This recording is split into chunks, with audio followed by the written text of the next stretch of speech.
Hey everyone, and welcome back to Simply Handmade. I know it's been a minute since I came on here and made a video for you guys, but to be honest, I just didn't really feel inspired and I didn't want to make a video just for the sake of making a video. In today's video, I'm actually going to show you guys how to make this ancient art that I've been really intrigued by and I've been kind of obsessing over, and it is called weaving. It's really funny because every culture has their own little weaving technique, and I'm going to show you how to make a weaving loom and also a wall hanging. So if you guys are interested in knowing how to make it, definitely keep watching this video and give me a thumbs up to let me know that you're excited that I'm back and more consistent. P.S. If you do not have notifications turned on, definitely turn them on because I gave you guys an opportunity to let me know what days you would like me to upload, hence why I'm uploading today. So if you want to be a part of the conversation, definitely head over to my community tab and follow me over on Instagram where I ask you guys questions there as well. So let's get started with the video. To make this weaving loom, we'll need 1x2s, wire nails, a pencil, a ruler, a hammer, wood glue, a clamp, screws, a drill, and a drill bit for the screws. I took the two longest 1x2s and I laid the shorter ones on top. I clamped the corners together and I drilled a pilot hole, then drilled in the screw. Here you'll see that I have two screws on each side to secure the wood in place. Next up, let's add the nails. I found the center of the wood and I marked the lines a 1/4 inch apart. I do wish that I went slightly bigger to 1/3 of an inch since I like the looser weave look better. Once I have the mark down, I erased in between the lines for a cleaner look and I added the wire nails to each mark. I did this on both sides.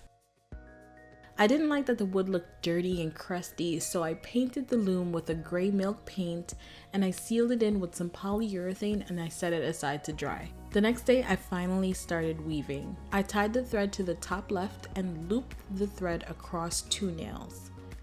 Notice that I'm skipping a nail in between the loops. I did this because I want to make sure the thread is nice and straight and not at a weird awkward angle. I also want to make sure that the thread is nice and tight since it's basically the thing that's holding the entire wall hanging together. I tied off the end and I grabbed my stick, aka the shed stick. I actually used a dowel and I wanted to break it into a smaller piece, but it broke off at this angle instead, which turned out to be perfect for this project. I took that shed stick and I went over and under each thread like you see here. I went ahead and prepped my yarn, and here you'll see me wrapping the yarn around my forearm, and I did this for about 100 times, and bam, you'll have yarn that you'll use later on for the fringe.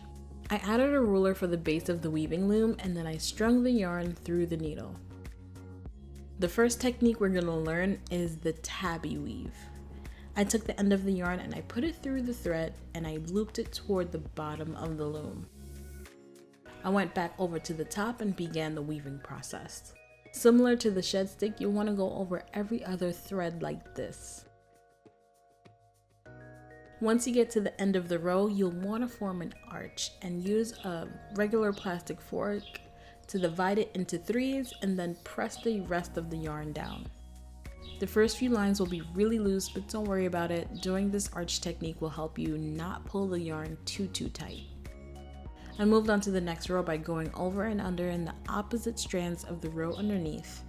And this is where the shed stick comes into play. It pretty much divides the thread for you so you can loop the needle right on through. Keep weaving until you have about 12 rows. And this section serves as an anchor point for the rest of the weave. To end the tabby weave, just string the yarn through toward the bottom of the loom and let the excess yarn hang.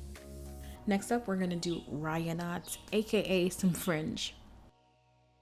I went ahead and grabbed 3 strands of the yarn and I found the center of it.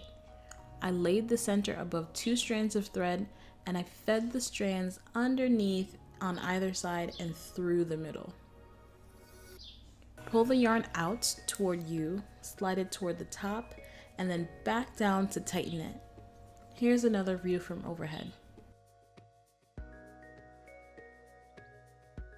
At the very end, you'll most likely have an uneven amount of thread, and that's okay. Just add a knot on the last two, then again between each raya knot going in the opposite direction.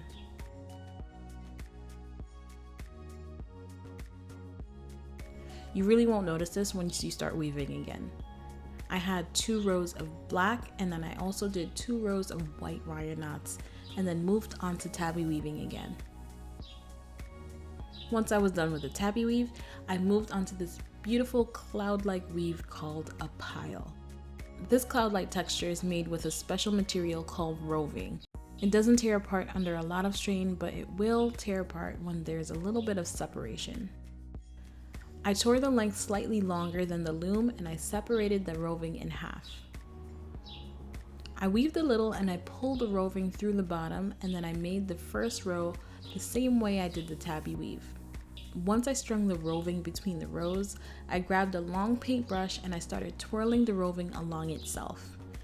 Notice how I have a loop of extra roving on the side to allow for the pull of the loops.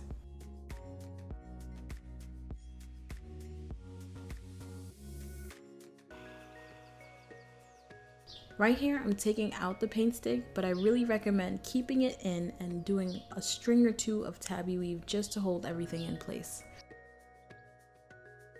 I added some raya knots and some tabby weave in both gray and black, and then I moved on to some more piles. I decided to get a little fancy and add a pattern, so I did 2 rows of piles and then a 3rd row of pile, but I stopped midway through. And just like the regular tabby, to stop the roving, just pull the material through the bottom of the loom. After I made a pile pattern that I was happy with, I filled in the gaps with some tabby weave. This really isn't hard to do, just weave in the empty areas. I continued making whatever pattern that I liked, and I stopped weaving about 2 inches from the top of the loom. I started taking the weave off of the loom, and I cut the knot I made at the end, and I used a fork to gently pry the loops from the nails. After everything was loose, I tied a knot on each of the loops, and I repeated the same for the top. I did combine the single thread and a loop for a secure hold since it couldn't hold on its own. The back of the wall hanging will look a hot mess, but I cleaned it up by tying some roving together, and I also strung some yarn through the loops and cut off the excess. I was careful with this so I didn't disrupt the pattern on the front. I cleaned up the loops on the top and I added this branch to the wall hanging, and that was it. I hope you liked my take on this wall hanging. If you did, don't forget to give this video a big thumbs up, subscribe to this channel for more DIYs, and don't forget to check out the blog post that'll have more pictures and a little bit of backstory on weaving in general. So if that's your thing, definitely click on the link below, and I'll also have the list of materials and everything that I use, so don't forget to check out that post. Thank you guys again for watching, and I'll see you in the next video. Bye!